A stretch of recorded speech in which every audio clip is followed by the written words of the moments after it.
একজন সাহাবার নাম আপনারা একটু কষ্ট করে মনে রাখবেন, যেন ভবিষ্যতে সবাই শোনাইতে পারেন বর্ণনাটা।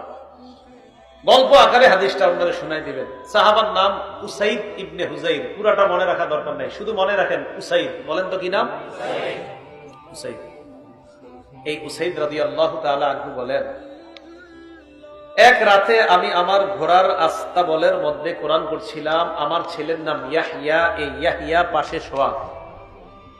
আকরাউ ফি মিরবাদি, আমি আমার ঘোড়ার আস্তাবলের মধ্যে কোরআন পড়ছিলাম। আমি যখন কোরআন পড়তে লাগলাম, জালাত ফারাসুহু, হঠাৎ কোরআন পড়ে ওনার ঘোড়াটা লাফায়। কোরআন পড়ে ওনার ঘোড়া লাফায়, কোরআন পড়ে না, ঘোড়া লাফায় না। ফাকরা সুম্মা জালাত আইযান, কিছুক্ষণ থেমে উনি আবার কোরআন পড়ে, আবার ঘোড়া লাফায়। ফাকরা সুম্মা জালাত উখরা, আবার কিছুক্ষণ থেমে আবার কোরআন পড়ে, আবার ঘোড়া লাফায়।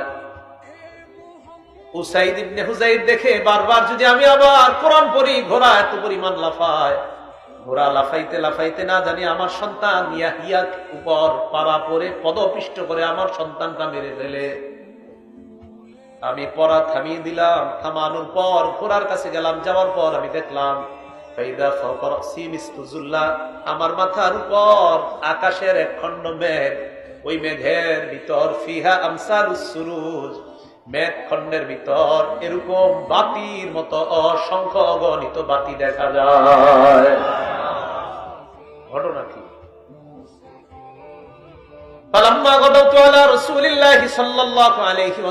সকালে আল্লাহ রাসূলের কাছে আসলাম। আসার পর বললাম, ইয়া রাসূলুল্লাহ, রাতের বেলা একটা ঘটনা ঘটছে, আপনাকে জানাইতে আসছি। কই কি? বলো।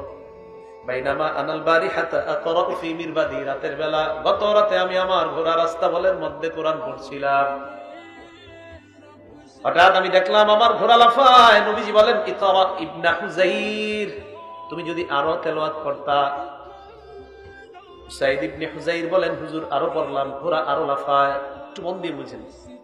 নবীজি আবার বললেন, ইকরা ইবনে হুজাইর, ও উসাইদ ইবনে হুজাইর, তুমি যদি আরো পড়তা। সাহাবী জবাব দেয়, হুজুর আমি আরো পড়লাম, ঘোড়া আরো লাফায়। নবীজি তারপর হুজুর পড়া থামাই, ঘোড়ার লাফ থেমে যায়। নবীজি কয়, যদি আরো পড়তা। ঘটনা কি? কি হইল? সাহাবী উসাইদ ইবনে হুজাইর বলে, ইয়া রাসূলুল্লাহ, আর পড়ি নাই। কেন?